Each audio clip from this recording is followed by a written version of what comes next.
We are live. Hello, everybody. I'm going to throw it over to the man of the hour, the man with the power, the man whose internet will surely last for the next 2 hours. Our good friend, Gregory, who is an amazing role player and has allowed us to host this show on his channel. Greg, take it away.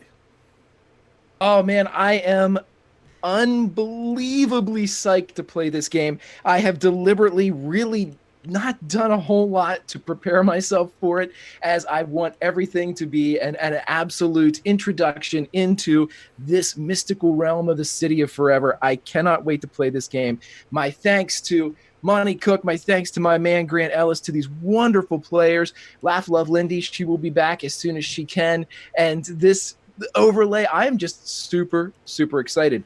And number one thing for this week, before I forget in my excitement, is that there is a charity event going on right now. If you have a few dollars in your pockets, everybody, please follow the link that is posting up in chat for Extra Life for Kids. Monte Cook Games is sponsoring a charity for the children. What better thing to do? Let's play some games. Let's help some kids.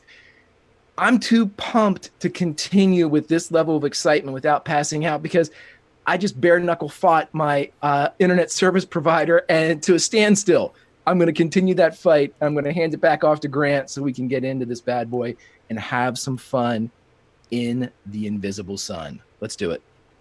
I want to remind everyone, when you hand it off to the bad boy and you're having fun in the invisible sun, make sure you wear the sunscreen. The best way to get the sunscreen is through a Kickstarter that is currently being launched by Monte Cook Games. I can't believe I threw out that line about the sunscreen. I'm so embarrassed.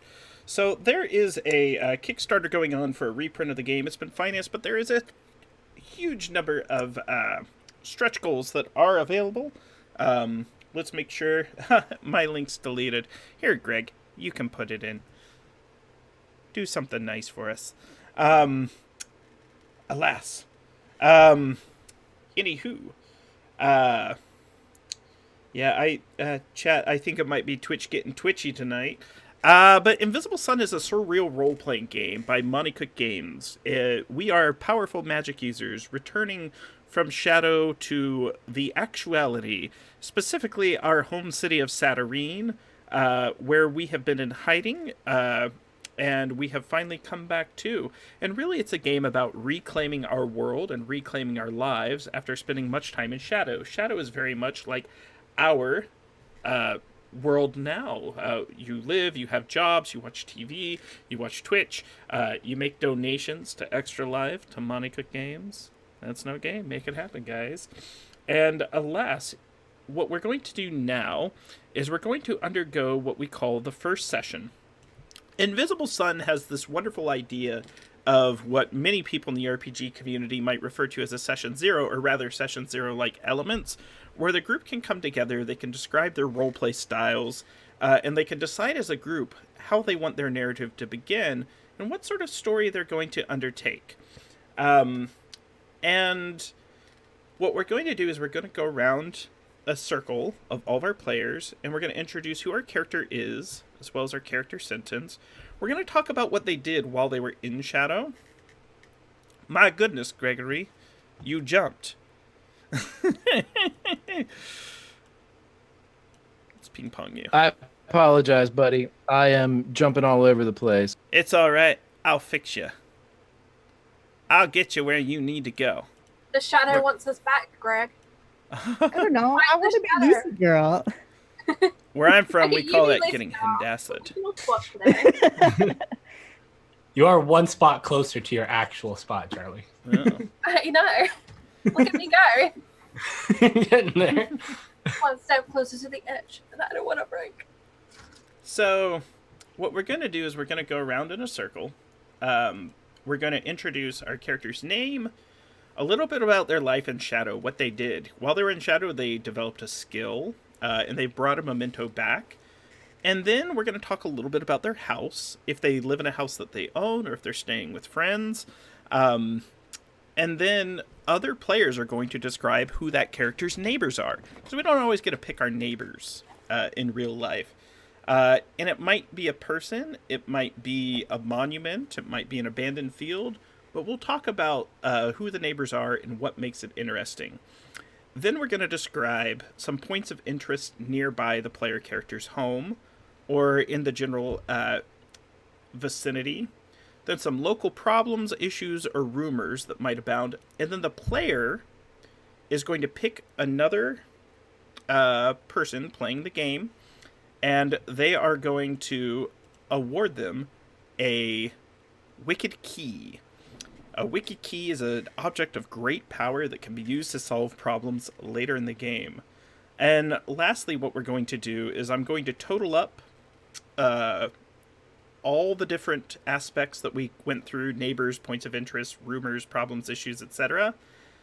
And there will be a final score either towards joy or despair, and you will start the game with an experience point being a point of joy or a point of despair. You need both to advance your character, as well as award a wicked key. So we're going to start with Kego Agbi.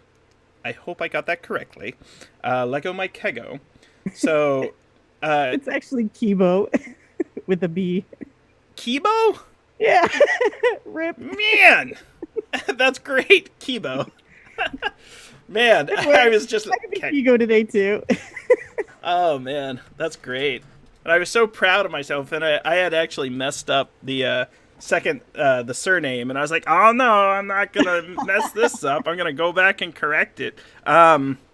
So, Kibo, we're going to go ahead and describe your character. Go ahead, give us your character sentence. And let's talk about where you live in Fartown. Fartown's where all the dangerous spells live, and Fartown is where your character lives. And I'm curious to know a little bit more about them, a little bit about their personality maybe, and then go ahead and describe their house if they have one to you. The house is tied to your character's foundation, so it's important that we have our foundation selected. So I will be playing Kibo Agbi. I'm going to have me saying Kigo now. And they are an established Stoneheart of the Order of Goetica who disgorges creatures. It's like a tongue twister. That's a lot of... That's an interesting way to have to introduce yourself, just in general. I love it, too. Yeah, it's fun. It was kind of crazy. You know how many people I've had to tell, I'm a human fighter?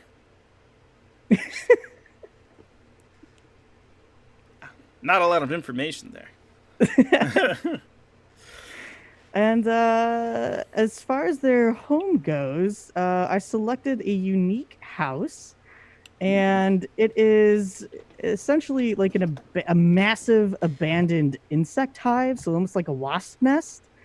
So there's tons of tunnels and like large chambers within, and any holes that had ever been bored through are actually filled in with either stained glass or mirrors. And it is currently infested by spiders. Oh dear. Like actual spiders? Like actual spiders. They're fine though. Totally My fine. question is, what about the spiders make them unique?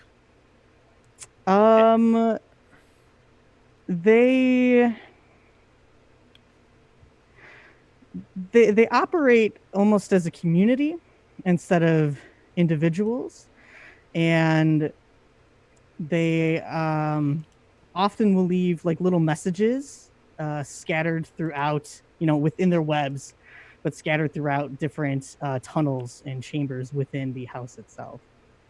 They are what I would describe as anti-spiders. I like that. These are the anti-spiders. They're actual spiders, but they are anti-spiders. And, alright, so you have your house, which is very unique. Spider infestation and all. And your house, ooh, a 1200-bit donation. Thank you so much. Thank you so much. That's going to translate into some interesting perks. I want to remind everyone, so donations... for our world building session, you can add a point of interest or a neighbor or a problem to the game on top of everything else we create tonight. A major NPC or award someone a wicked key based on your donation, so I think a 1200-bit donation is worth doing some quick back of the napkin math.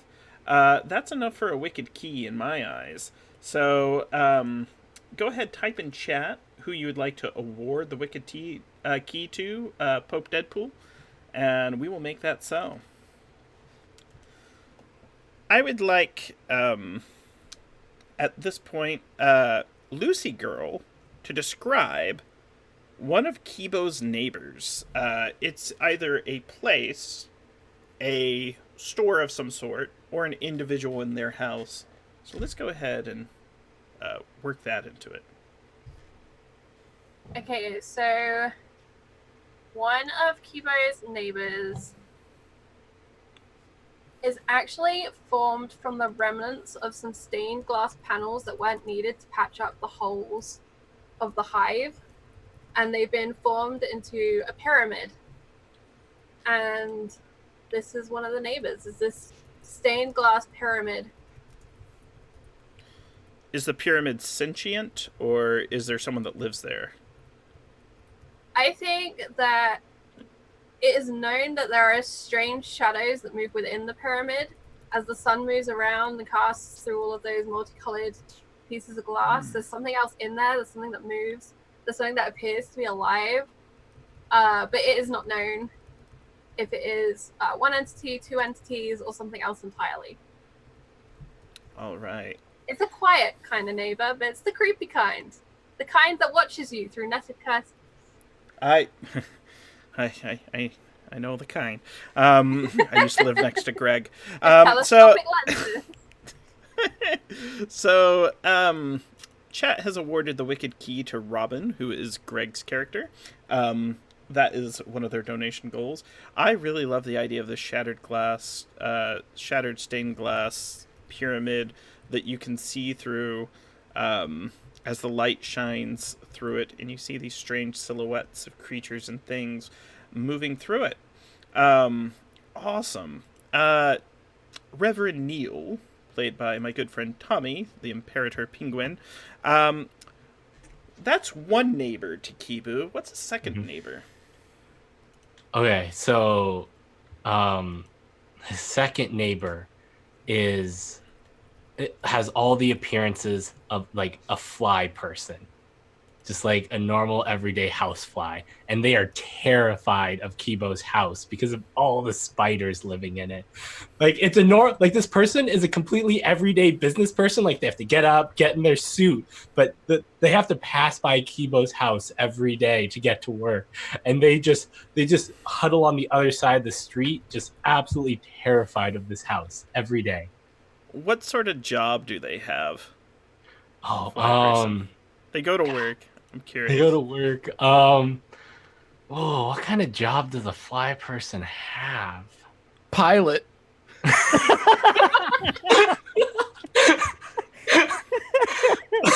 Yeah, I'm going with that. They are a pilot. Like a commercial pilot.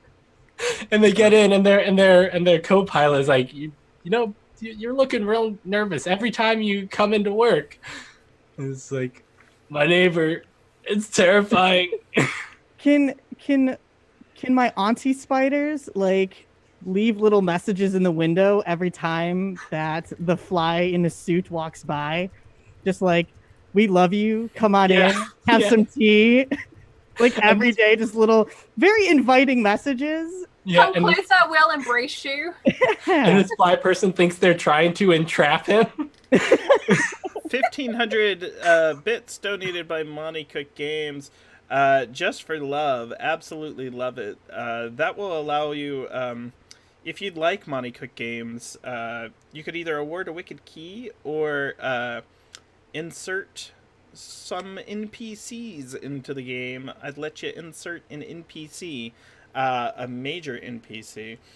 Specifically, it'd be great to see another character come over from one of the existing Monte Cook Invisible Sun games, such as The Raven Wants What You Have, A Woman with Hollow Eyes, or any of the other shows in the actuality, or one of your own creation.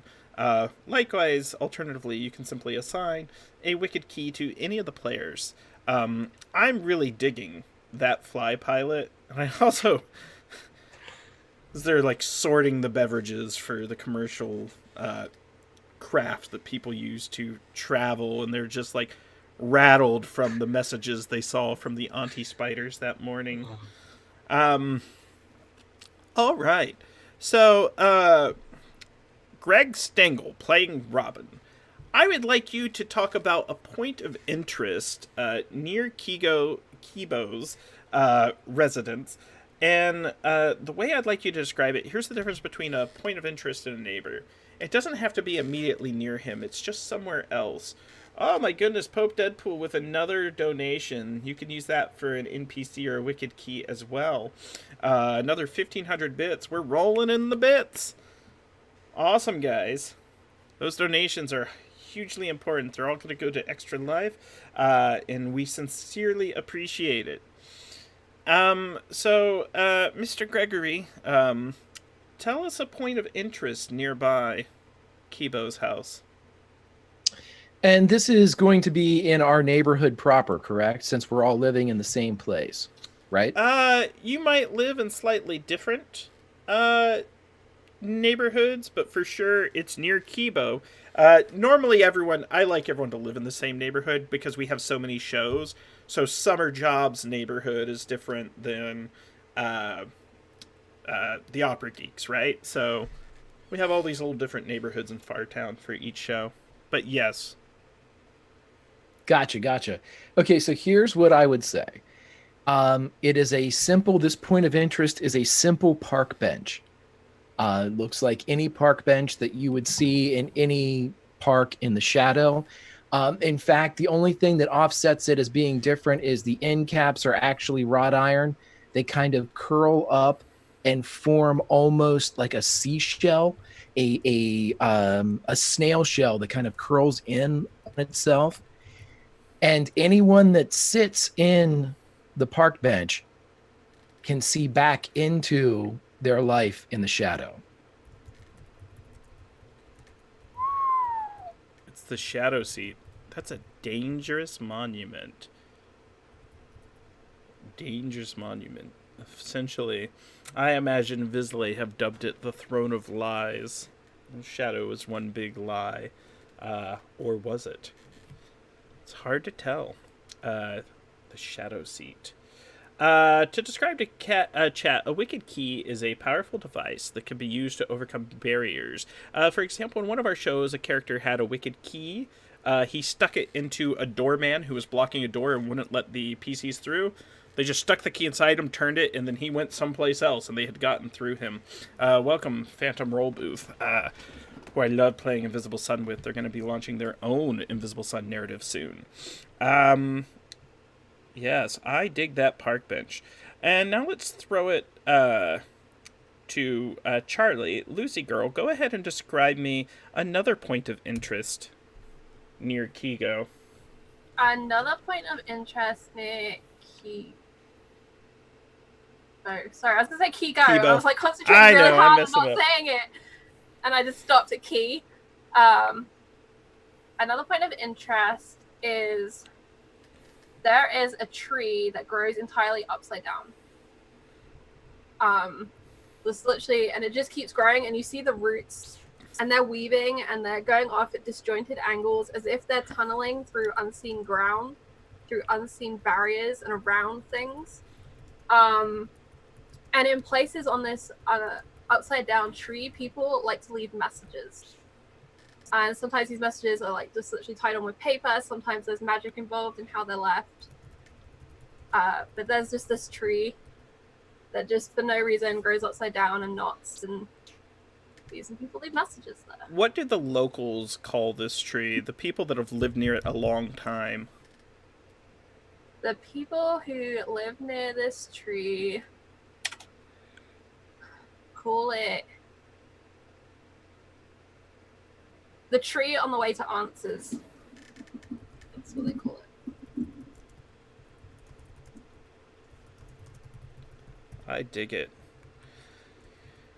All right, Mr. Tommy, playing Reverend Neil, Reverend Neil, go ahead and give me an example of a local problem, issue, or rumor that's happening in the neighborhood right now. A local problem. Issue or rumor. Doesn't necessarily have to be negative.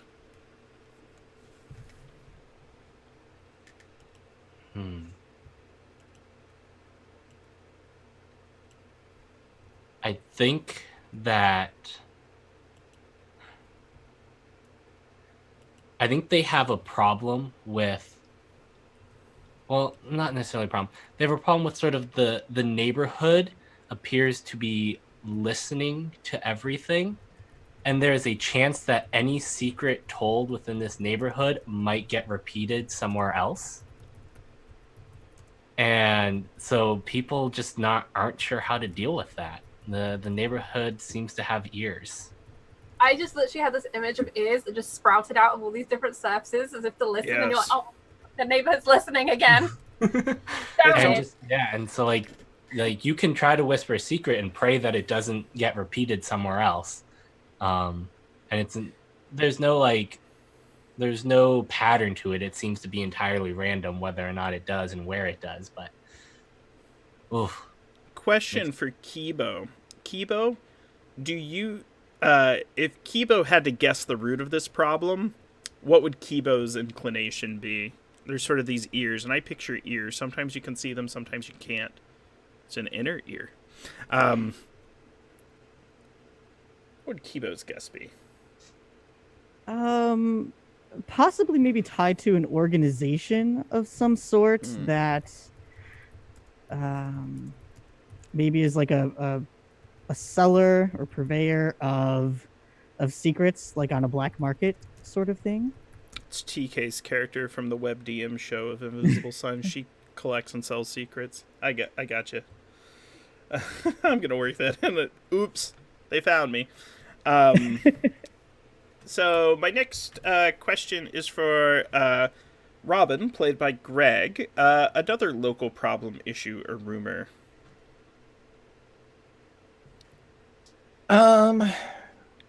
Let's see. How about a local problem? A local problem is that in the area where Kibo lives, there is a congestion of not necessarily refuse, almost as if the city workers are on strike that usually clean up this type of things, but instead of trash or food remnants or bones or any type of what would be considered in the shadow trash, here, however, it's words. And there are words that are in the gutter and no rhyme nor reason to them, but they're just words written on various strips of paper, carved on bark, some chiseled on stone, but these words run deep in the gutters of the neighborhood. I absolutely love that. There are words overflowing. We don't like these words so much. They take up space. They've destroyed the elegance of our once beautiful streets. Pope Deadpool has produced the NPC that they paid for. The pale young man who always carries a book of complete words of some author or playwright. It is less a book and more a weapon. He lives in a house of the bones of some terrible whale. He can see the memories that were deliberately forgotten. I love this dark individual who has been introduced to you in your world. Next time I run Invisible Sun, I'm totally involving chat because you guys are going to create the future opposition that shall run through these campaigns for many years to come. Let's total some of these things up. So 1, 2, 3, 4. Clearly, Kibo, you have earned a point of despair. Despair is not a bad thing in the game. Despair is how you advance your character. As you play the game, you will undergo events and story moments that award you both joy and despair. You combine them into a crux, and you use that to advance your forte. You use that to advance your order. and you will matriculate and stratify as a character through the acquisition of these experience points. Now, Joey, I'd like you to award to another player a wicked key, one of those devices that they can use to... Sorry, Roger Twy. The feature opposition is a street gang called the Dangling Participles. I love it. I'm actually... That is copying that amazing. That's great. Oh, man. I love it. Words are apparently dangerous in this part of town. Yeah. Yeah. It is called Grammar of the Dark. So, I mean, What was watch this out. part of town called again, Greg? Not Greg. You're in Brad? Fartown, Fartown. Yeah. near Taverwood. We'll decide on the actual name of the neighborhood you're in after we complete it. But yes, you are in Fartown, where all the Vizsla live. It's sort of a pocket dimension in the city of Saturnine. The Octothorpe and the Asterisk. So, I'd like you, Joey, to assign a wicked key to another player for having an idea that you particularly enjoyed during that creation session. Oh, that's so hard. I know Reverend Neil, for the creation of our very nervous neighbor, please enjoy your wicked key. Oh man. Okay, I will take a wicked key. it is. All right.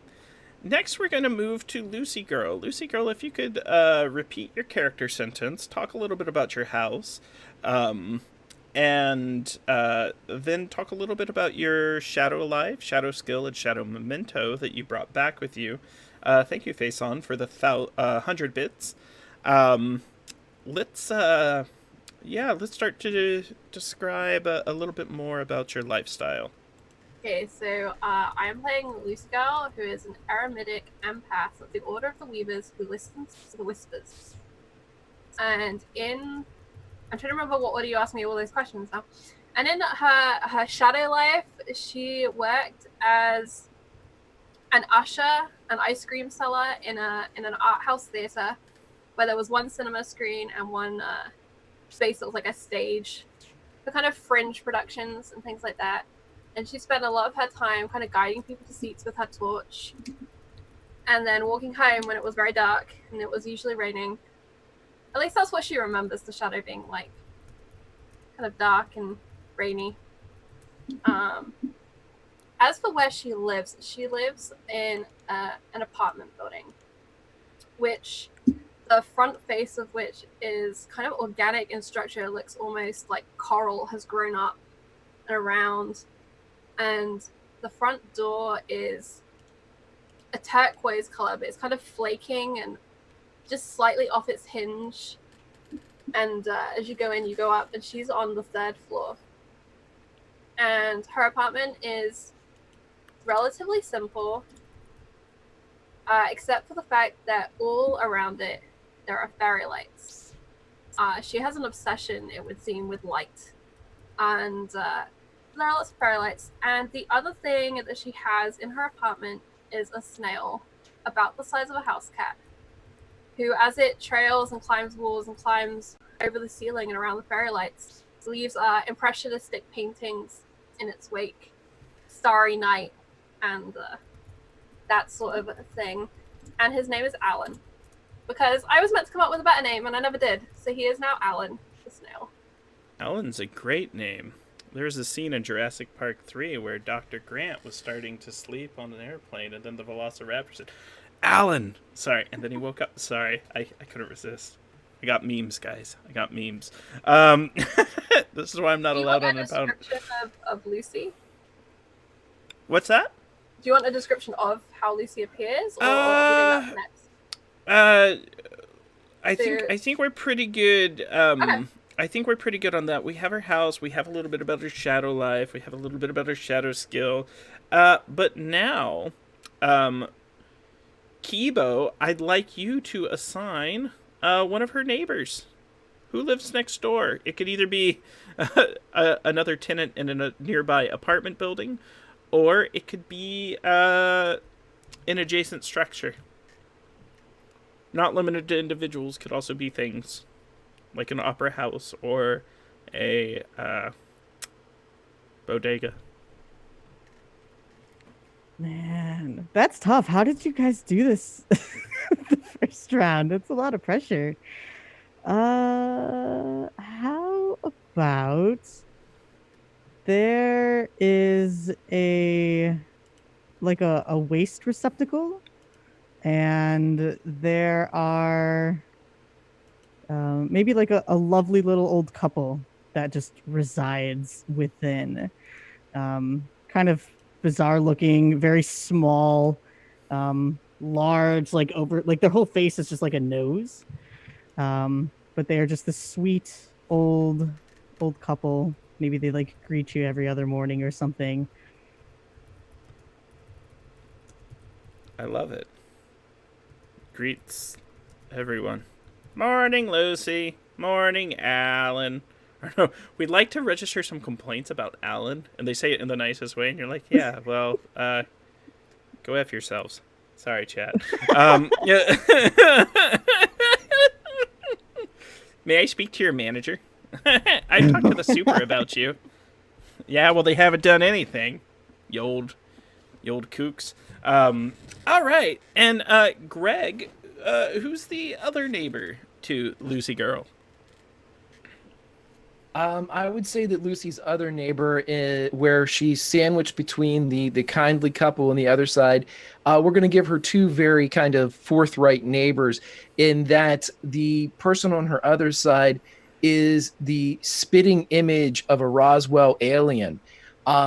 Everything that you would think about what was recovered from the weather balloon at Roswell, only this alien, having come back from the shadow and found themselves again, is doing what they do best. And on the 3/4 acres of land that they own next to Lucy Girl, they are growing corn, and they are happy. They're a artist that cuts these fascinating circles in the crops. You really should see them. Um, oh my goodness, there's going to be secrets in those crop circles. There always is. The Roswell alien. Is this alien a Vizsla too? Are they a magic user? Not everyone in the actuality is, but I'm curious. I would say that it was more of, if being a magic user is special, and again air quotes, that the special look, feeling, designation that this person would have had would actually have been more in the shadow, as they were pointed at as the other, the different, the powerful, the one to be feared. And now that they are back here in the city of forever, they simply want to grow corn and tell their stories in it. Just a simple farmer may have some secrets in their corn. Heart. So, I don't know. I'm feeling it. And Tommy, let's talk about nearby. There is a point of interest. What is it? Okay. Nearby point of interest. I think there is an abandoned home nearby that is known as the House of Need.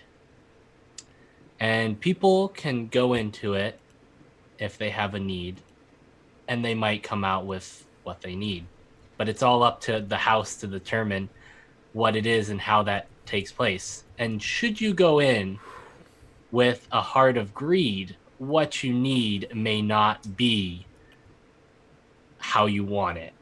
Such as, if you just want to gorge yourself on the best food, it may just release a wild animal in there. I love this.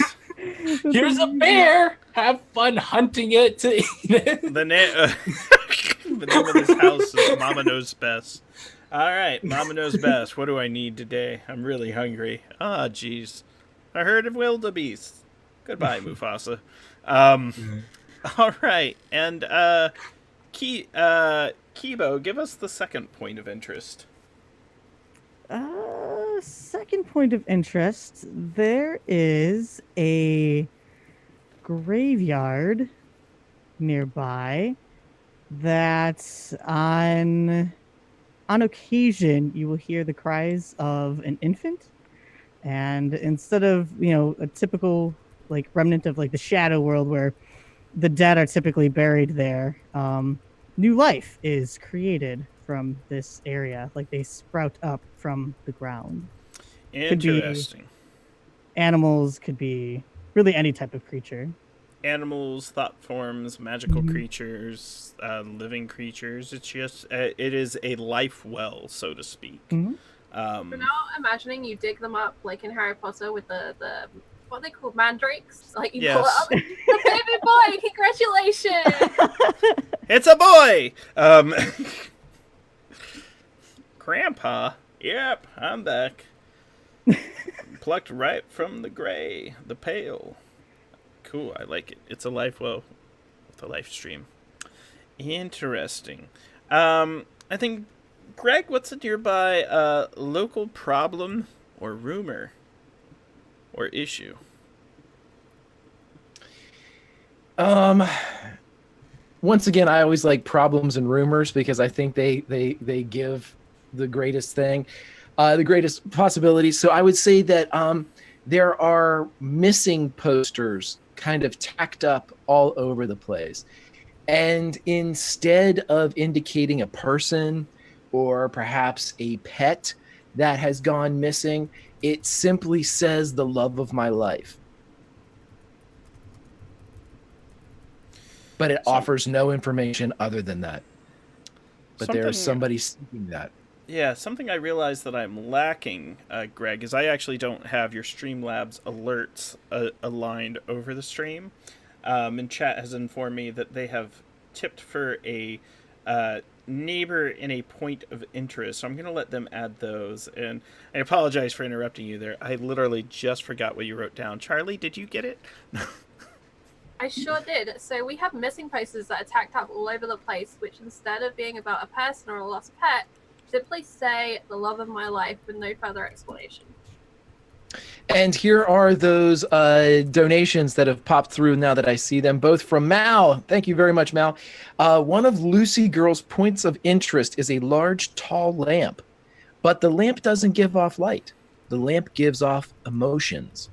Every time the lamp turns on, the emotions people feel when under it, its light changes. So I guess it's more of a draw to whatever's around. Yeah. And the other is one of Lucy's neighbors is a song. This song lives in a tree. The song changes over time, much like people do as they experience things, but it is still a song. I love that. Awesome. Yeah, awesome. Wait, does this part of town now have an influx of feeling moths to this lamp? Oh, it's new. Every now and then, after a fun day, the auntie spiders go sit under it. Oh, look, all the pretty colors. Come fly, as he's walking back from his job, lunch pail in hand. And I think the fly can't go home at that point because the lamp and the spiders are now in his way. But yeah, and all the spiders are waiting for the sad moths to show up, and they're going to eat them. That's dinner time for the spiders. They're, Oh my goodness. here come the sad moths. You know what they do as well is they set up their webs and they catch little like drops of water in it and they light up in the colors of the light, so it looks like landing lights on a runway. You guys are evil. All right. Why? Come join us for dinner. So remind Nightbot that these overlays were not done by Eric Vulgaris. They were done by Grant Ellis, who's operating under the name of Power Word Kiss. Because we're here for this Yeah, for next week, my friend. I got it. I got you. Love Eric. And when I do, I use Eric for my own overlays on my channel because I love that guy. Wow, another 1,500 bit donation coming in. So that's going to be the ability to assign another wicked key to another party member. You are rocking and rolling, my friend Pope Deadpool. Baller AF. Tommy, while we're resolving Pope Deadpool's Wicked Key gift, go ahead and describe yet another local problem or issue in the area. Okay. Well, now just thinking about the mods. There's an infestation of magnolia furred weasels in this part of town, and they literally, their fur is just literally magnolias. Like that is what it looks like, and they just they have just popped up, and they are very hard to get rid of. And no one knows. Everyone's trying to figure out where they came from. You go ahead. Grant, would you like to hear the NPC for Pope Deadpool? I think you can You probably mean see it Eli, as well. a whisper of a man who has a habit of just getting people to talk to him? Eli is a paid secretary for the Speaker of the Parliament of Liars. Eli must serve 10 years before he is free from his contract. Sure, I'd love to hear that, Greg. No. Yeah, I got it. Yep. Okay. Yeah, I'm totally digging Pope Deadpool's contributions to this unique, surreal fantasy world. But alas, we must now do a quick tally, and I'm going to say Joy.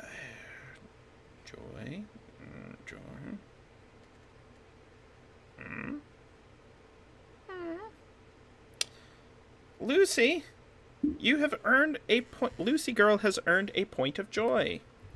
Okay. And you now at this point get to award a wicked key to one of your party members for making an excellent suggestion. Alright. There was some, I love this game already. I am about all of these suggestions, but I'm not gonna lie, a Roswell Gray living next to me with a cornfield is just everything that I want in my life. But shout out to chat for that lamp with our emo moths and the spiders and everything. But yeah, I think the cornfield was Greg. All right, Greg, you're going to get yet another wicked key to add to your collection. So many, you will need a wicked key chain before the end of this night. Speaking of Greg, who is playing Robin, it is Robin's turn to go ahead and describe a little bit about himself as a character, the house that he lives in, which is based on your foundation. So you're itinerant. Interesting. So talk a little bit about what your character did in Shadow before he came back to the actual. Right, what my character did in Shadow was he was a social worker. And his primary job was to find homes for those children who no longer could stay in the ones in which they were born into. And so with that knowledge and emotion kind of weighing heavily on him, it was something that I would only assume hastened his return to the City of Forever. And he is an itinerant gallant, order of the, what is the Goetica? Yeah, who dwells in summon Shadow. demons and angels.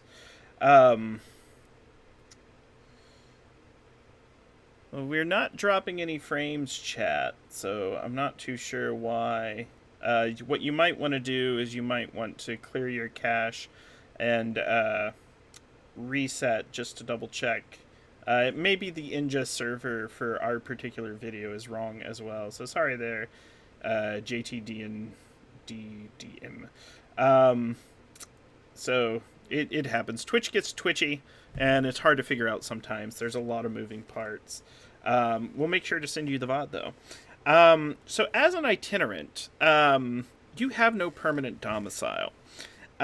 Describe the kind of people that you live with right now. Right now, what he would be drawn to more than anything else would be a sense of community. Maybe the City of Forever's equivalent to gypsies. And I know that's kind of stereotypical for somebody that doesn't have a home, but this is somebody that spent his life assigning children to strangers, essentially. So this is a kind of a reverse setting for him where he wants to become a part of a community that doesn't do that. You know, in the gypsy community, if God forbid something were to happen to a mother or father or a parent or a guardian, the child would then be kind of absorbed by the community. And so he would find something similar to that. And I'm like, as I said, I'm not sure if there's something like that that exists in the City of Forever, but that is where he would ultimately end up. Yeah, and yeah, thanks to Rourke in chat too. So, and I've seen it go both ways. The Roma people, the Romani people. So yeah, we're sensitive to that. Me being friends with many Romani, I'm kind of a fake Englishman, fake Native American, because my family was made up of Jews that ran around pretending to be other people. Greg knows the deceitful Ellises. There's a long story about the deceitful Ellises. It's a great story ever. Yes. Grant's people were liars. That's all we have to say. It's like, well, the British kicked them out. The Native Americans kicked them out. They fled all over the United States for centuries till they ended up streaming on Twitch. All right. I dig it. And now we get to that point of the character building session where we start talking about... I have a suggestion. Sorry to interrupt you. Yes. Instead of using that word and instead of using a real life counterpart such as travelers or something, why don't we use the word voyagers? It's a similar concept, but it's something that we can have specifically for our setting that isn't going to relate too hard into things that could be real life problems. Yeah, we'll figure out they can be called the Voyagers. They're a group of people known as the Voyagers. They are a traveling band. And they are in search of community, in such that they have found one. Chat, I can't really tell if you're joking with the story or not. It's true, but it's also a joke. The Ellis family line is full of laughs. Let's talk about specifically the neighbors, though. So you have this group of people, the Voyagers, and let's talk about what's surrounding them. So, what sort of things do we find in the actuality neighboring Robin's people? It's funny that you should say that, Grant, as Mal has donated 5 or some bits in here. Robin has a neighbor that lives with them. Robin doesn't know it, but it's the shade of 4 children. The children change often, but there are always 4 of them, and they will follow Robin from home to home. I love it. We're going to add that in. Tan in a top hat. This is why I'm gay. Well, Lucy Girl gets to decide, and I appreciate Mal for that donation. Very generous. Lucy Girl, what's another neighbor around this group of people? So another neighbor is...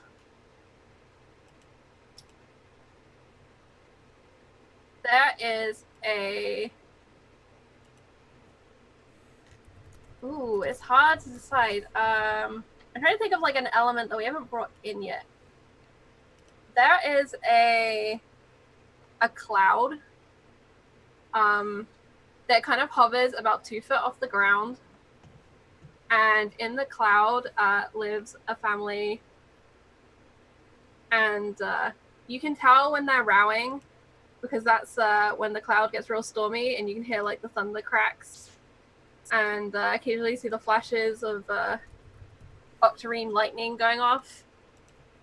And sometimes when they're trying to get away from it all, they say they're going on vacation. They get their mail forwarded and all that, but really the cloud just slowly takes off and kind of rises, and they kind of sit about 20 feet in the air for a couple of weeks, and then they come back down, and they always sound like they've gone somewhere fantastic, but it just seems like they've just moved 20 feet off the ground. I love that. Not very not very high at all. Could almost be touched. Let's see what Poked we with a really long stick. Yes. I'm gonna cast Enlarge on my 10-foot pole and then poke it. Should we have the cloud? And then Kibo, what do we got on the other side? Was this a point of interest? Or A neighbor? neighbor. So there will be neighbors in the front, neighbors in the back, neighbors on the sides. Okay.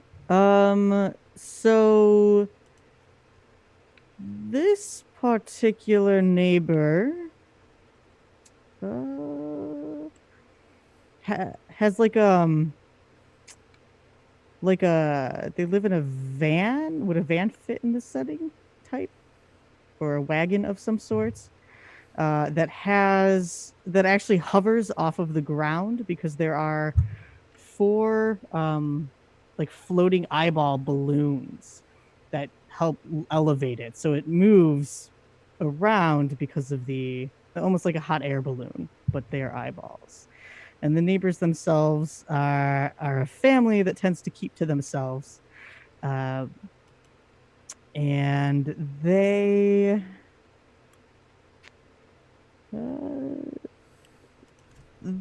are helpers. So if you are hurt or have a terrible nightmare or are feeling like sorrow, you can come to them and they will help you with that ailment.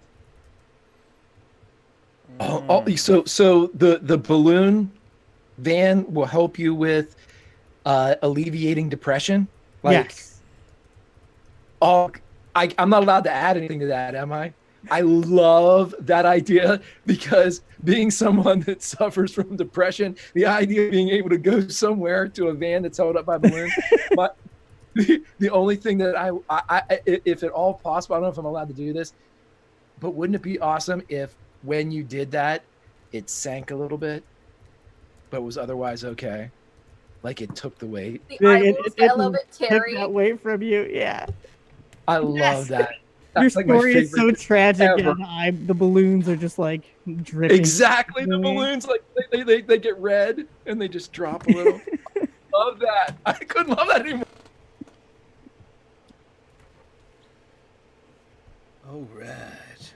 I've written that down in my notes. I assure you, Lucy Girl has taken better notes than me. I've compared them while we've been playing. Mine are like, Cloud. We got this. Okay. Next up, I'd like to hear from Reverend Neil himself, a nearby point of interest. It is.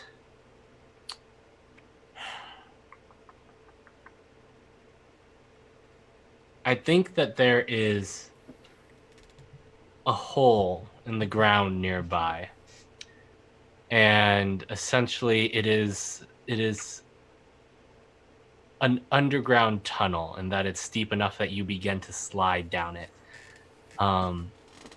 as you go down it. And you have, well, you at the end of that tunnel, you can burst out of any door or thing that has a door, but you don't know where that might be. So the people who go down that might burst out of a cupboard, or into your bathroom, or just anywhere like within like the neighborhood. You just have a chance of just popping up through a door.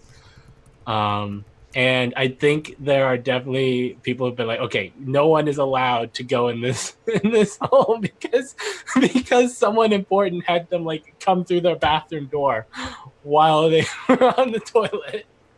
No! There was bad boy Grant hovering, and just no. Darn you, meddling kids. That's a point of despair. Oof. I love that. Slide down. And next, Lucy Girl, give us another point of interest. Another point of interest is there is a lake, or it's kind of more like a duck pond, maybe that sort of size with like the weeds is normal, but instead of reflecting the sky, it reflects other things. It could be the sky of somewhere else, but sometimes it's just a whole other place down there. But when you stick your hand in, it's just a regular kind of duck pond for the most part. But I don't know, maybe there are other effects to it. But it's just like this strange pool of reflection that doesn't reflect what's above it. It's reflecting something else. An abnormal reflection pond. And no one's, it's reflecting something else, but we're not quite sure what. Yeah, no one's really made sense of it, and because of the nature of the transience of Robin's kind of community and stuff, they haven't maybe had the time to really study like the correlation between what's being reflected and that, but it's kind of in the place where they currently are. There's this pond. Awesome. Kibo, give us a local problem, issue, or rumor.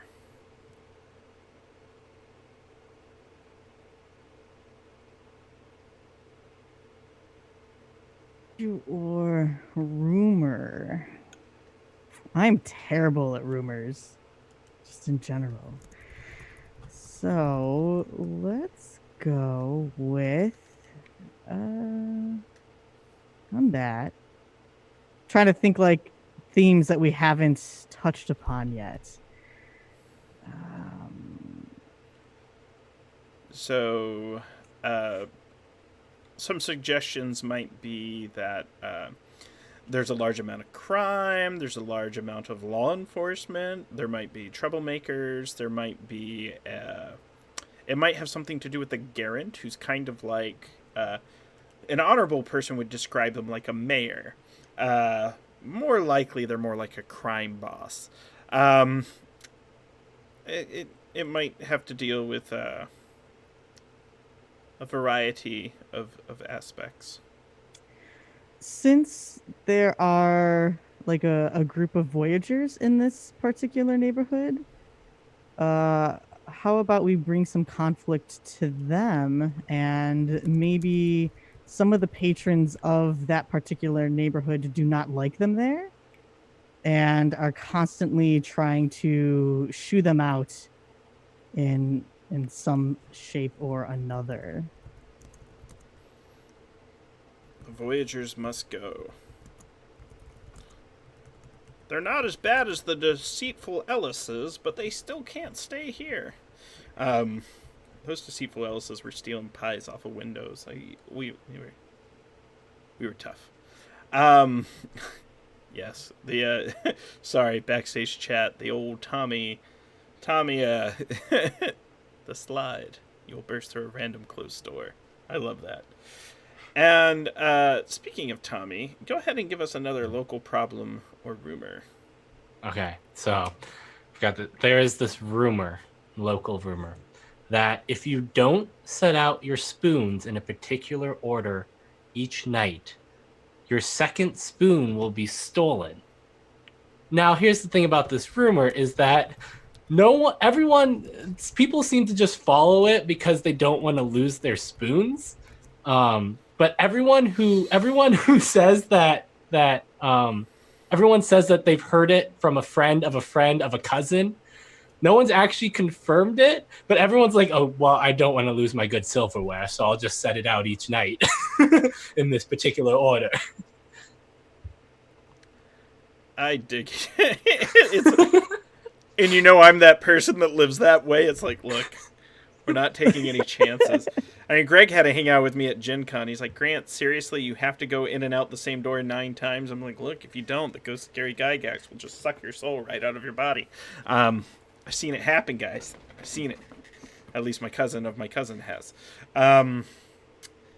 Alrighty. So, students, man. So, this is going to be fairly easy to figure out. At least I thought it would. So, Gregory, you have earned, or Robin has, a point of despair. To explain to chat who might have joined late, so each of these aspects of the neighborhood, neighbors, points of interest, local problems, rumors, issues, etc., kind of fall one way or the other, or neutrally, on joy or despair. And then we sort of add up the overall feel of everything. The Game Master does. It's not really a debatable point. Despair is not a bad thing, neither is joy. But essentially, you use these points later on to advance your characters in the game of Invisible Sun. And Greg's character has just earned a point of despair, and now he has the opportunity to award a wicked key to another player. So, Greg, go ahead and award it as you see fit. First off, I'd like to thank everyone who gave me such a fantastic surrounding for my character. I loved absolutely every aspect that was thrown in there because I think it lends a lot for me to be able to do things with as a player. It speaks to the transient nature of my character and that all these things sort of move or take you somewhere, which is really, really cool. A lot of thought. I super appreciate it. Eyeball balloons that suck your depression and go down. I award my wicked key to that because I want that. If that's on Amazon, I'm buying it. I want it. I love it. Kibo wins a wicked.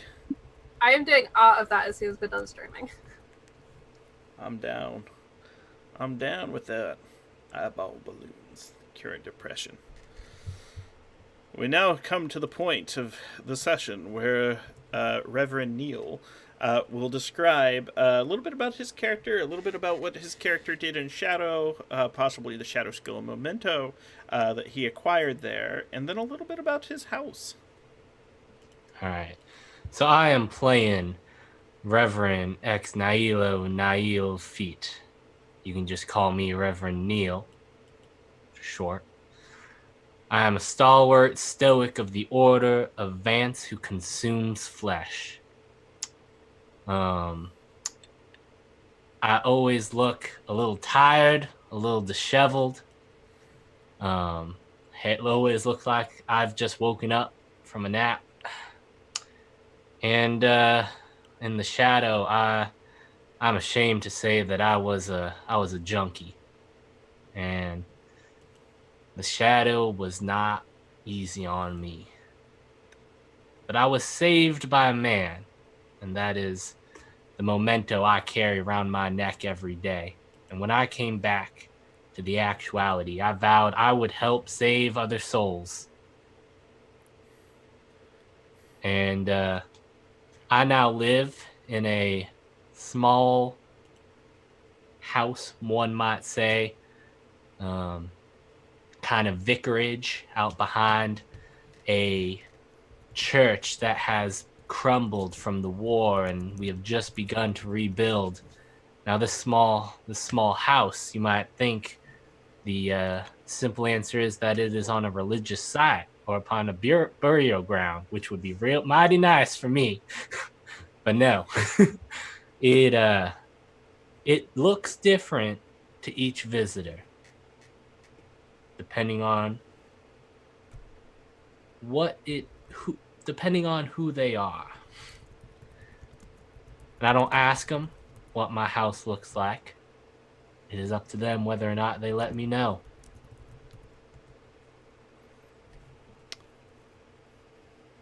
Well, Tex. It's like...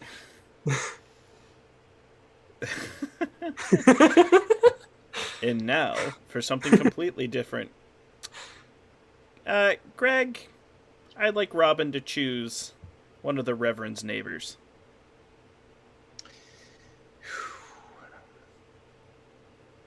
Okay.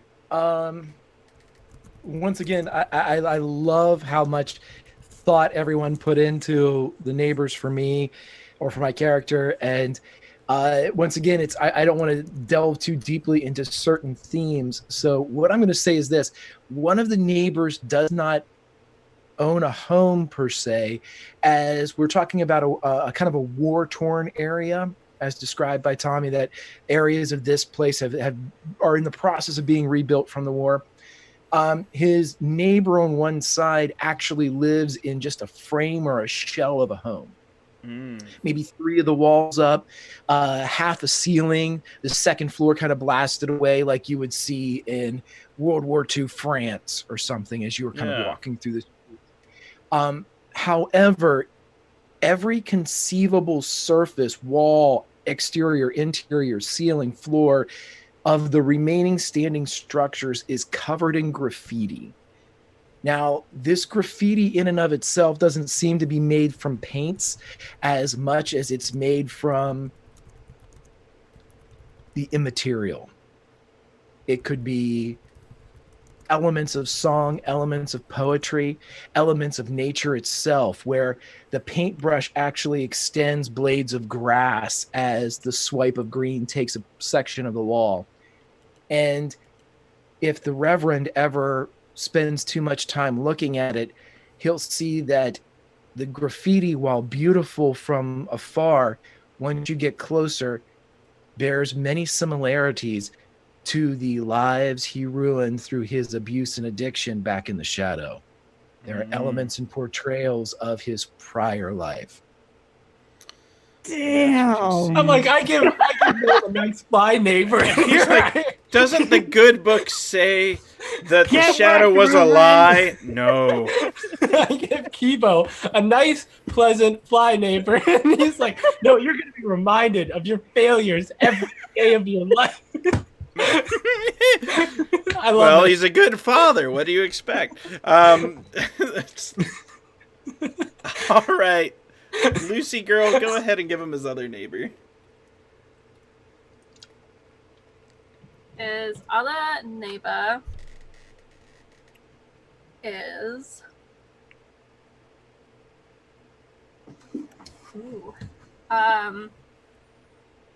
it's a window with a curtain, and from every time you approach this thing, it's like one of those glitchy graphics where the graphics just twists to your perspective. So no matter what side you approach from, it's this window with a curtain.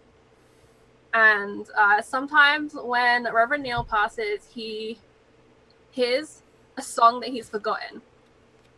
And it's like a radio, and you're like, oh, I remember this song. I love this song. But if he gets too far away, the song disappears and he forgets about it again. Ba, ba, ba, ba. Ba, ba, ba, ba, ba. Hey, And, Mr. Bassman. Sorry. The times when he passes the window and he doesn't hear the song, he just has this deep sense of this like missing, like something is missing. And sometimes he gives himself earworms trying to figure out what is missing. The Reverend has a sad life at home. Yeah, On one side of his house, it's just a sad graffiti of his crimes against humanity. On the other side, it's him. Some verse of Barbara Baran is missing. constant. You're welcome. But guess what? You could just sit in front of the window and listen to your favorite forgotten song. You don't have to leave.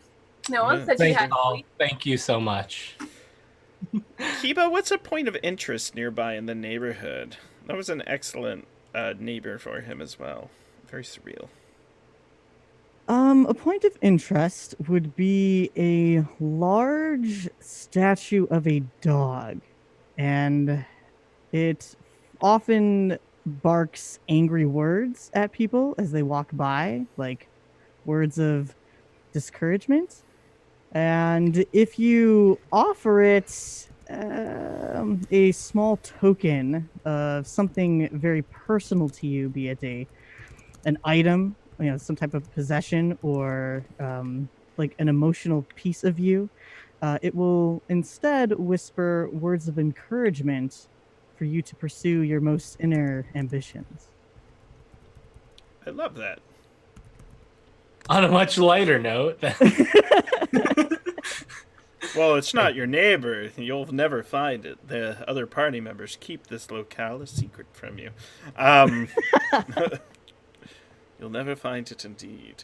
And Robin, what's another point of interest nearby? That last one was awesome.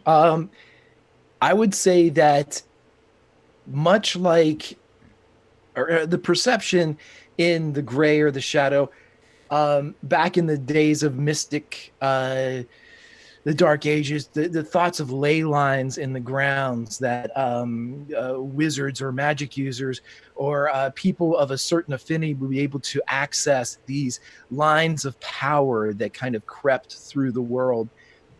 The same thing exists here in the actuality here in the City of Forever, but instead of being lines of power for magic, what they are, it's similar to what the window would produce, only it's static from an old 1960s AM radio bleeding through from the shadow. So you'll hear commercials and football games, band concerts, things that aren't necessarily music, but more aspects of life. You'll hear auction channels where people are giving away old tractors, but when you walk through them, you'll just hear that as it breaks through. And right in this particular area, several of them converge. So you can hear the news of a bygone era from a bygone dimension. There's a rumor, too, that it's actually similar to Wind Talkers. This is a code that people are using. They're using this shadow talk to share messages across the actuality, because this is all nonsense that doesn't matter. It's just a bygone era. Who cares about the detergent that's on sale? I think it's all Hindessan code. However, I could be completely wrong. Tinfoil Hat Grant. There are no shadow conspiracies here. y'all just want me to go crazy. Is that it?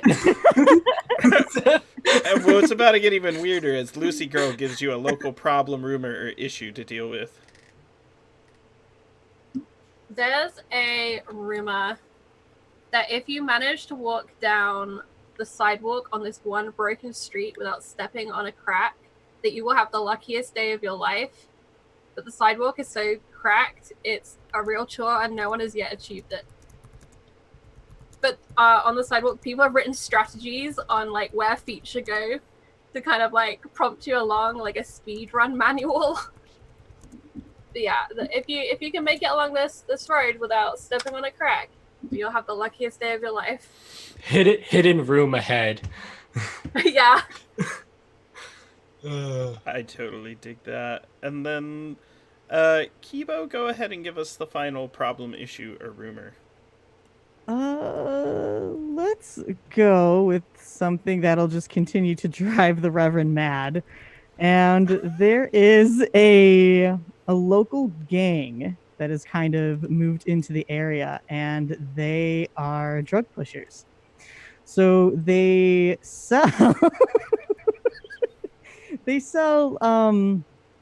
a drug that you inhale, and it's kind of like an acid trip, but you don't know how long you have been on this trip. So when you take it, you can be stuck in this dreamlike state for an hour or 25 days or 20 years. You don't really know. It's quite dangerous and incredibly addictive. Like Snow White's LSD. Or like He's LSD. The pushers are 7 dwarves. Hey. Want to bite an apple? And now we get to Tommy. You definitely have earned a point of despair. Yeah, I think I have. Yeah. I think Are you sure it's not 2? I'm positive. You also get to decide who you would like to award a wicked key to for their wonderful ideas.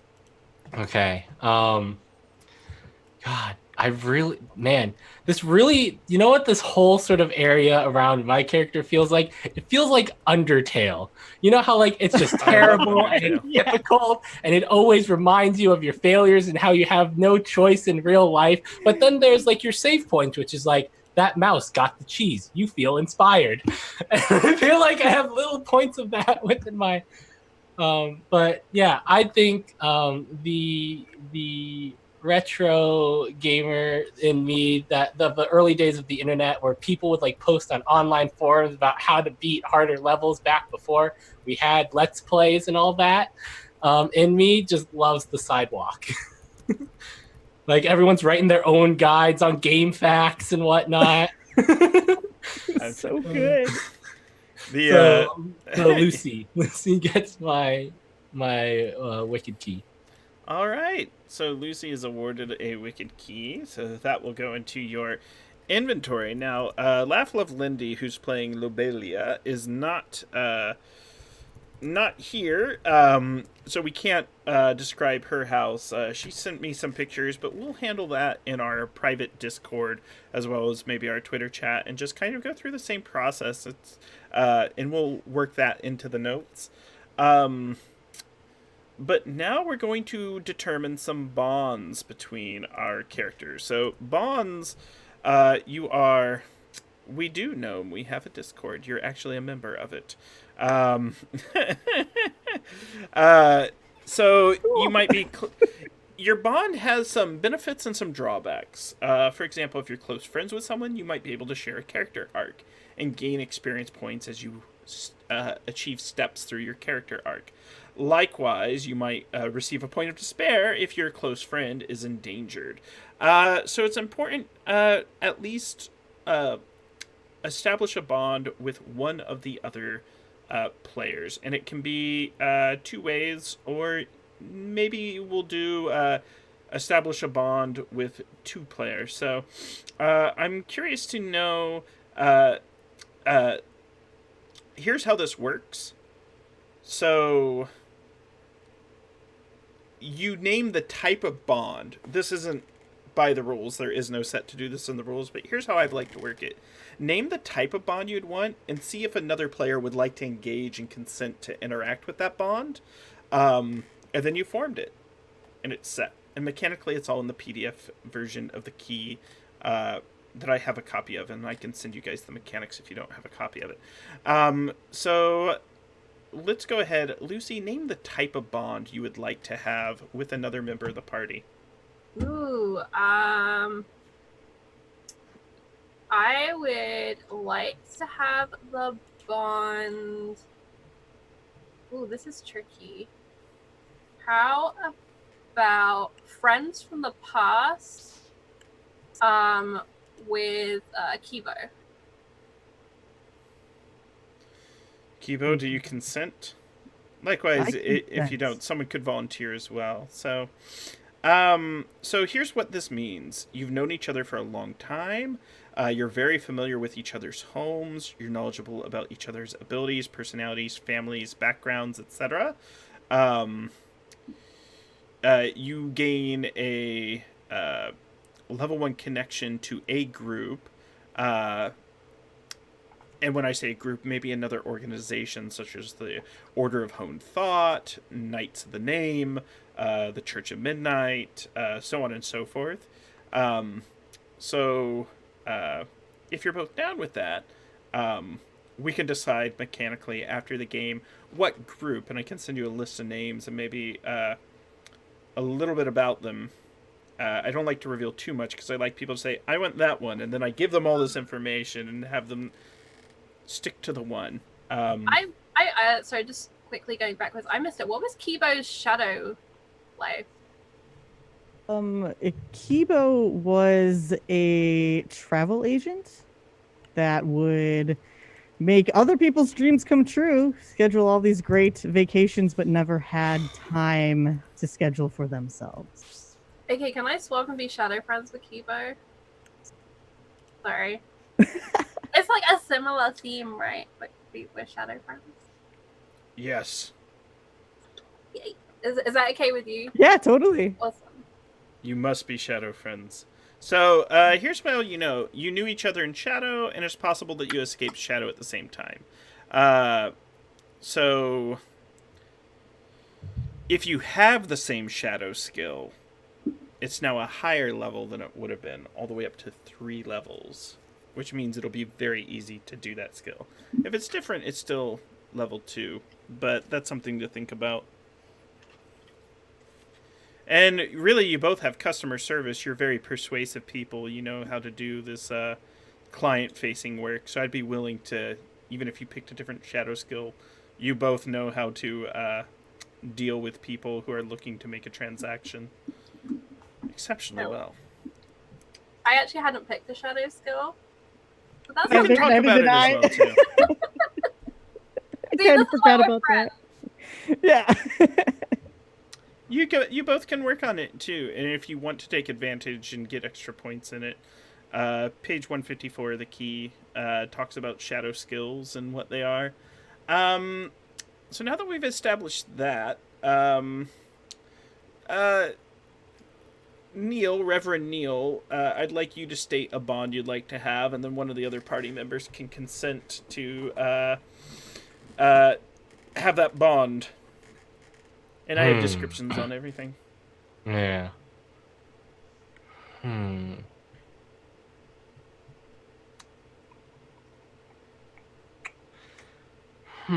That's...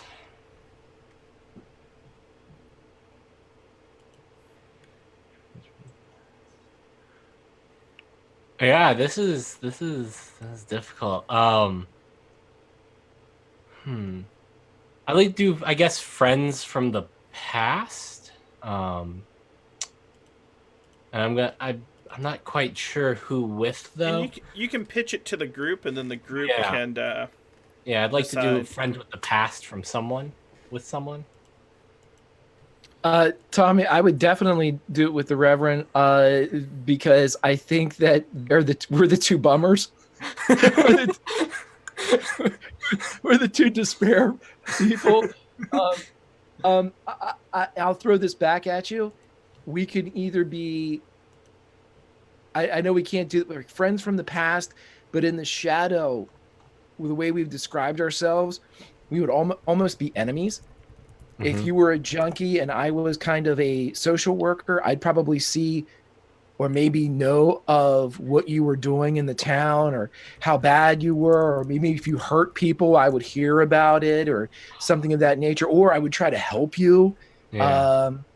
Or if we wanted to do it something like that where it actually dug into the shadow, or it could be even from before when we were in the City of Forever, before we went to the shadow and had our falls.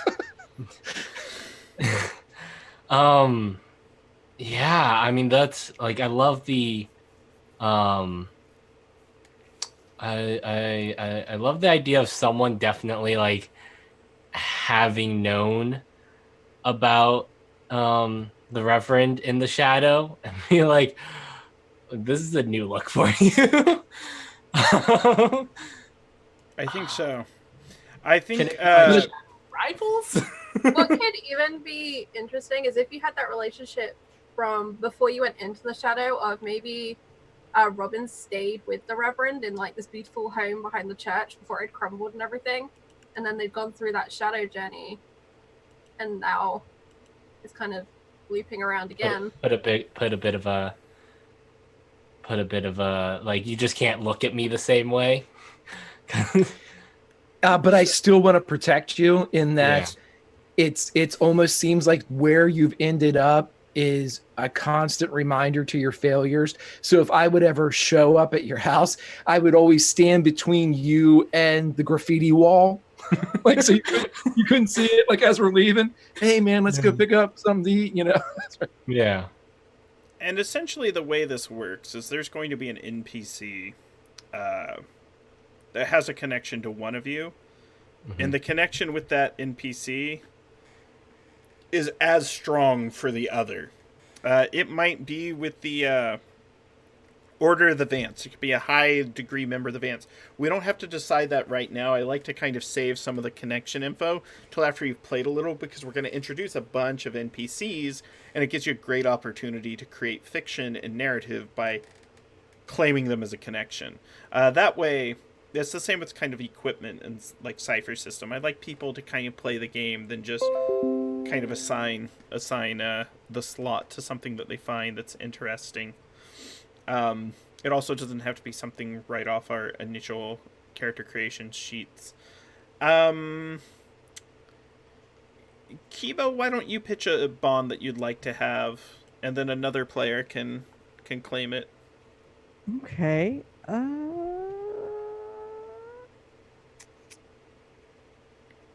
How about I think a fellow student would be kind of cool, because wasn't there another Goetic in the party? That would be Robin. Oh, cool. Yeah, so I'm down for that, or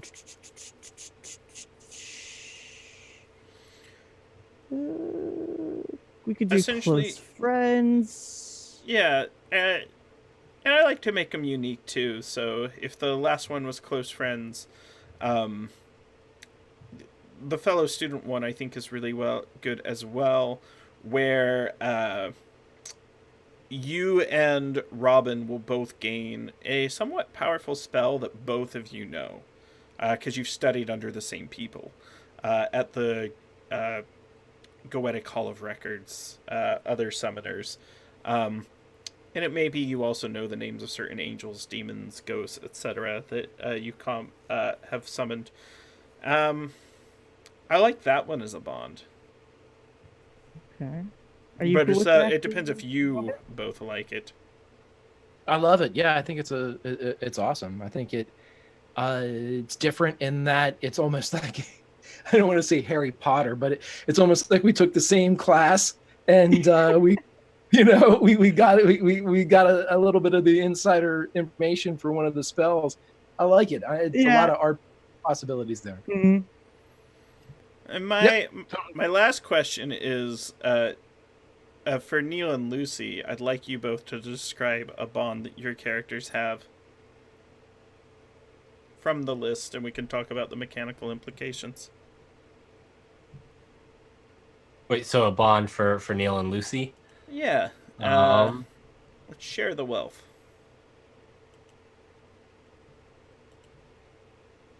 How about an unrequited bond? So what does that? One of you's master and slave. You're my bitch, Neil. That's a different place where I went with that. Oh, I love it. So maybe. No, yeah. So I'll read the description from the book. So one character would like to be closely bonded with another, possibly romantically, but perhaps just in friendship. But the other does not share this feeling. This, then, is a bond that affects only one NPC. And then the benefit would be the character who would like to form a bond gets +1 to all actions when the other is close. That doesn't seem fair. We need one that benefits both of us.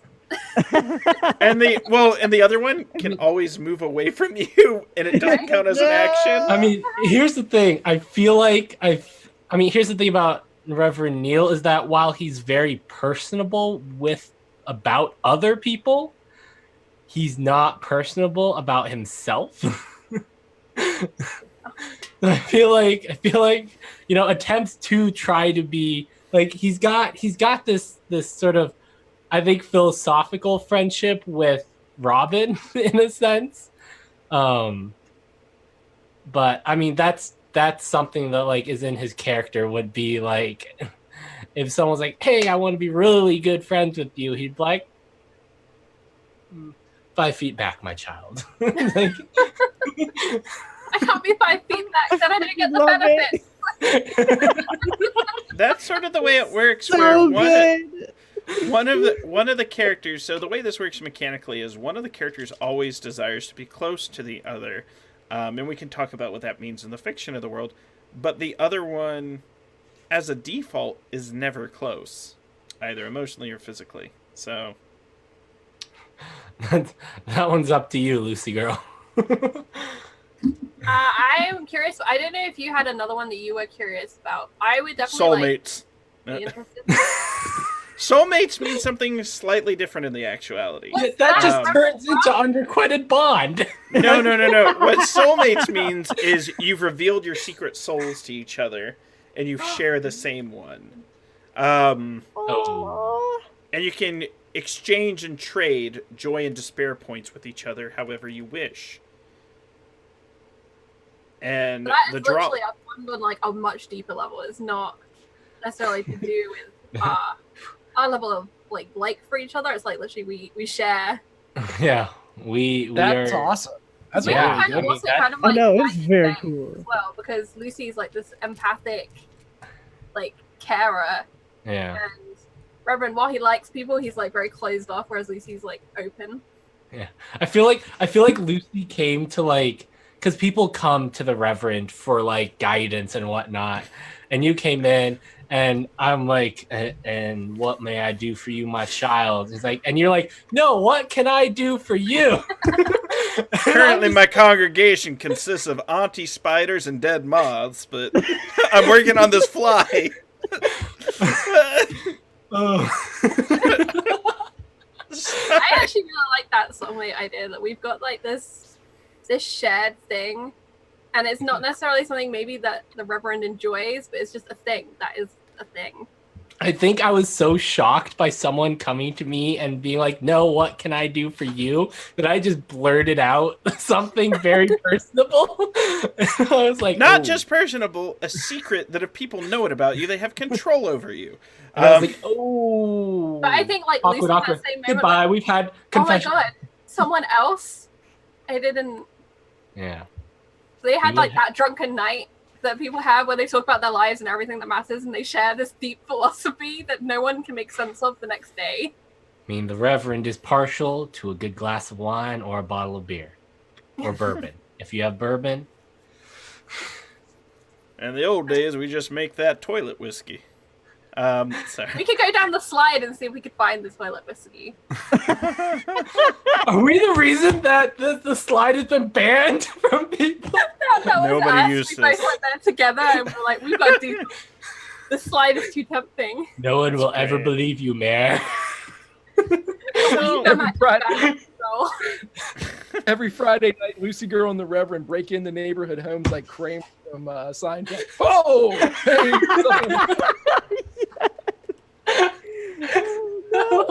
I'm loving this the more we talk about it.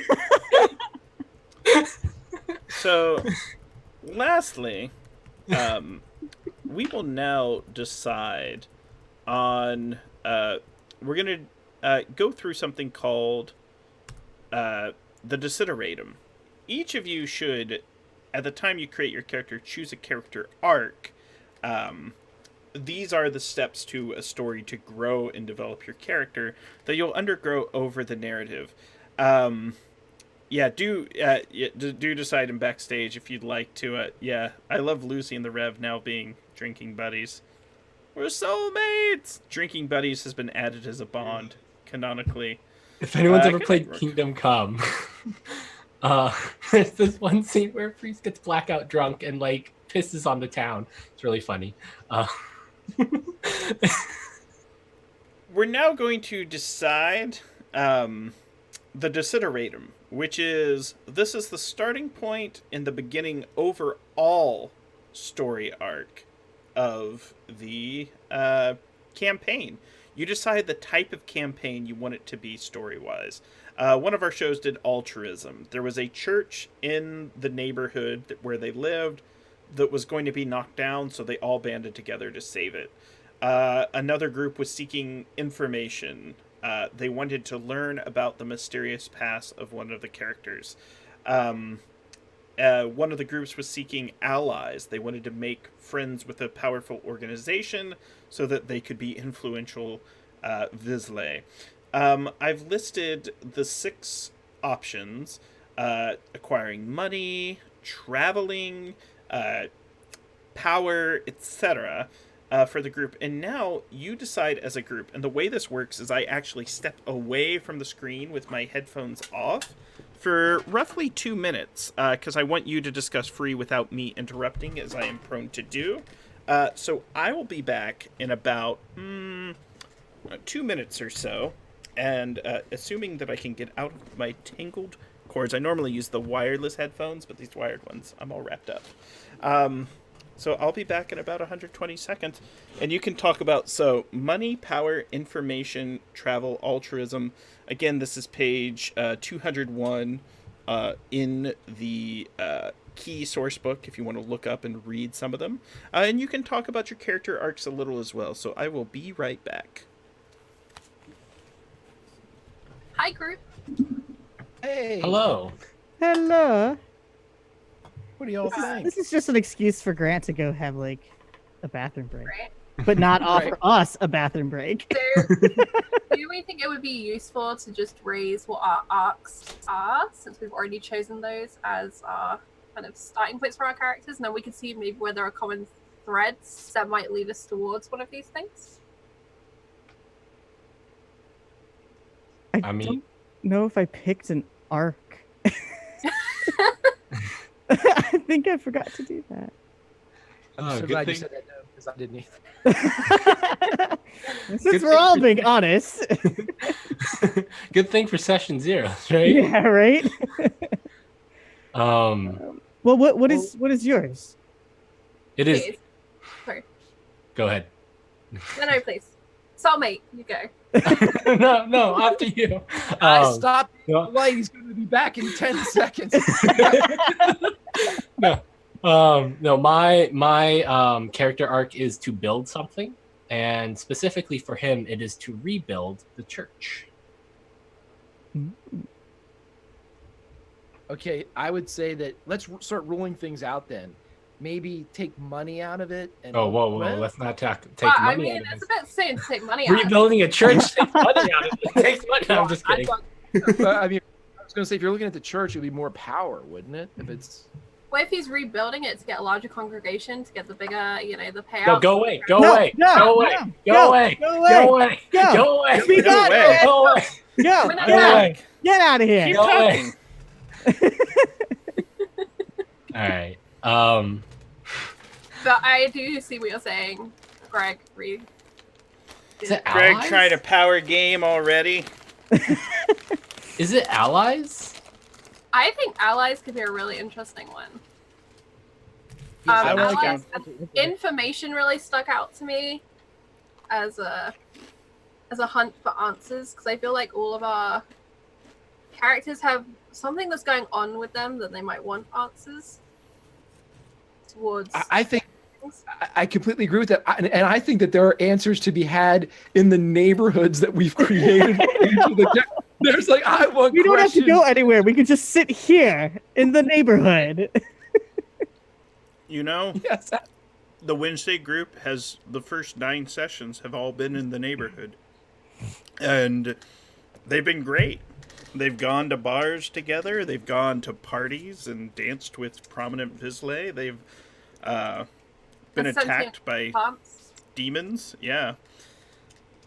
So, what has the group decided? I vote either allies or information. I am key with either of those. Greg, do you have the page that has the definition for them? I do. I just clicked off of it because I didn't think I'd be Sorry. asked that question. Sorry. Naturally. Sure. I'll paste them in the let's chat. see. Yeah, information. The group needs information. They seek answers, ideas, or just knowledge to start off their story. And for allies, the group needs the assistance of others more powerful than themselves. I vote information. Yeah, after hearing that, I think I'd vote information too. I think I would too.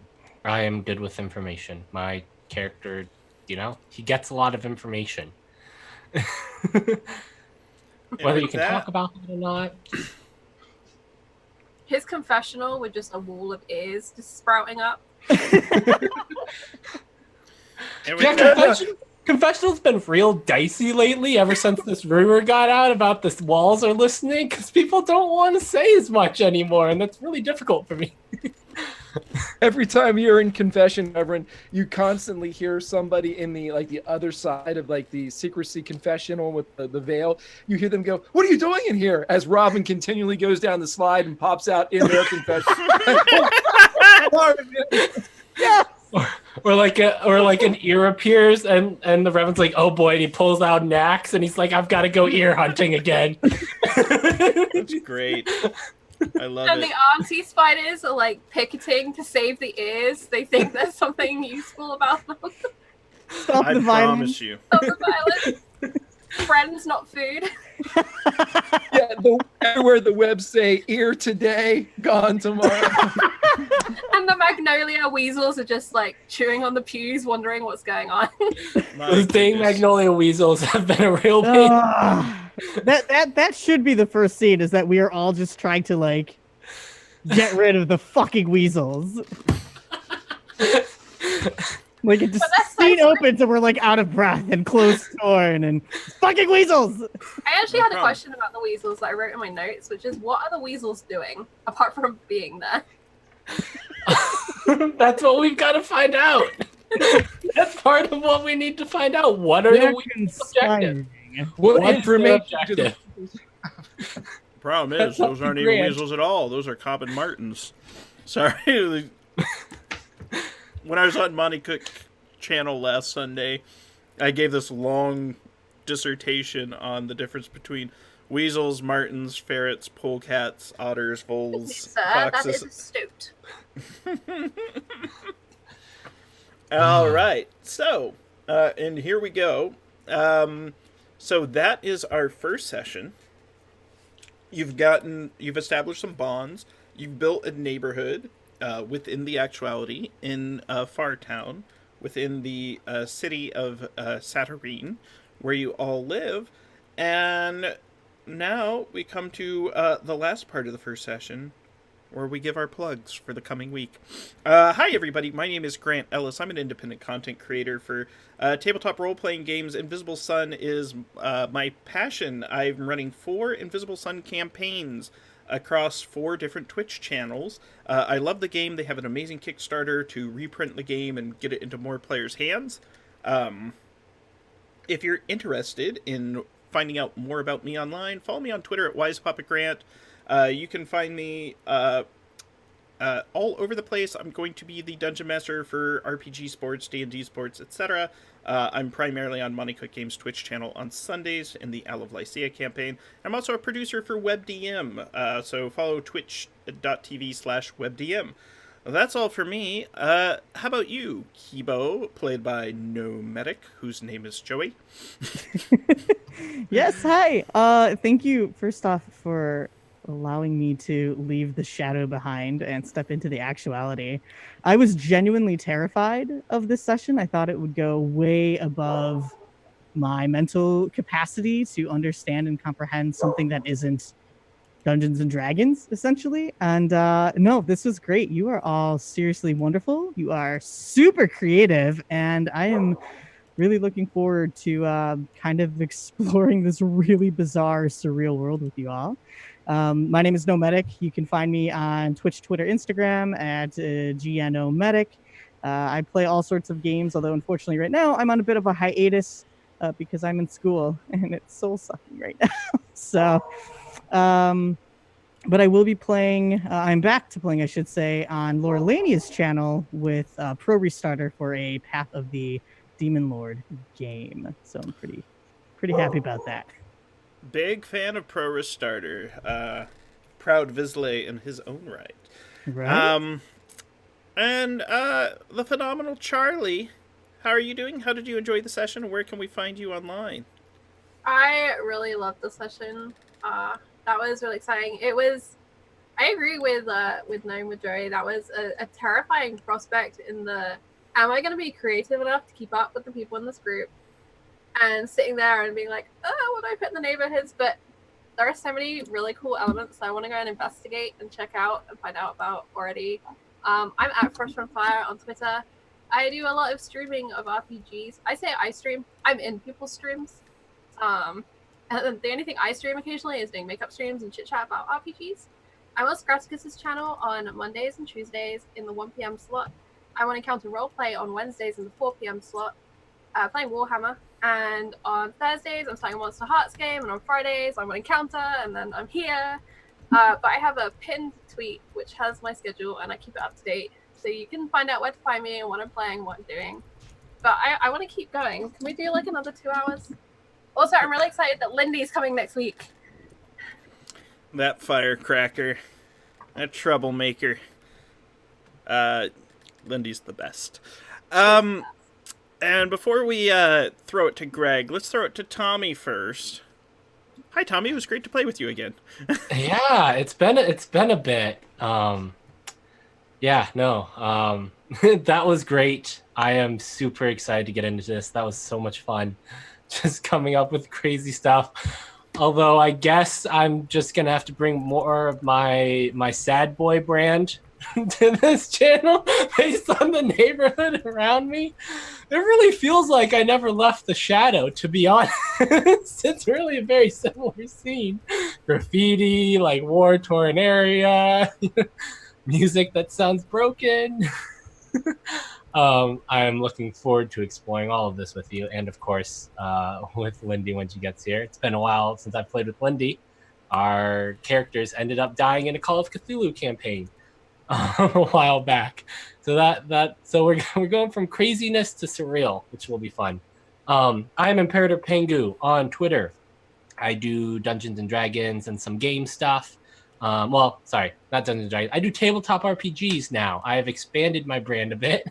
I am also the game master and producer for a podcast called the Tabletop Explorers Society, which just launched this last Monday, which I'm super happy about, where we explore the many different tabletop RPG systems are out there. It's a learn by play podcast. We're learning as we're playing, hopefully teaching people who listen how to play and maybe introducing you to your next new favorite system. Other than that, you can find me on Mondays on the Greyhawk channel in Pro Restarters The Orchard, where I also play Resident Sad Boy, Angry Boy, Going Crazy Boy over there. But yeah, I cannot wait for next week. And last but not least, my big brother Greg, who's been a very generous host, letting us run this Invisible Sun narrative on his channel. Greg, how you doing? How was the session? And where can we find you online? Oh man, I absolutely loved it. I'll mirror what everybody said. What imaginations in both the creators and developers of this system and this incredible group of players surrounding me. And the GM ain't too shabby either. But boy, oh boy, I am excited. For somebody that's wearing a hat that looks like this, it's apropos that I feel like I am in a wonderland of our own creation here, as we're going into just this fantastic world that seems rooted in everything that we've done. Session zeros are fantastic. I think for this particular system, wow, are they fantastic, because this is something that is absolutely fueled, grown, farmed, if we are using a Roswell alien reference, that seems to be perfect. And I couldn't be more excited to explore this world with everyone around me, Lindy, and of course, the bad boy himself, Wise Papa Grant. My name is Grimjack21502 on the Twitches and on the Twitters. You can find me here on this channel, where I will be doing and playing Sir Reardon in May Black Roses Bloom, our Dungeons and Dragons 5e Dragonlance campaign every Wednesday at 8 o'clock. We also have our Pulp Cthulhu shows, Project Kronos tomorrow at 2 and Project Athena Sunday at 7. They are winding up a multi-season arc, which is very, very fun, with another great cast. We have some fun stuff coming up in the new year, including Highlander, If on a Winter's Night, which should be super, super fun, playing the Cypher system. So I can't wait to be back here, though, next Friday. to sit down around this crazy campfire with all these people. It's going to be great. Chat, thank you for being awesome. Thank you for contributing to Extra Life. Here's that link again if you want to make something a little bit more. Zip, zip, zip. And then also Grant's Patreon, everyone. Please follow that as it funds all of this fun, which is the best way to spend funds for fun. Anywho, I'm going to hand it back to Grant as I say goodnight to all of you. Thank you very much. And special thanks to these wonderful people. And of course, my brother Grant. Indeed. Thank you very much for that, Greg. Like all my shows, they are financed and paid for through my Patreon, where we take charitable donations and put it towards paying players an equal and equitable a wage across the board.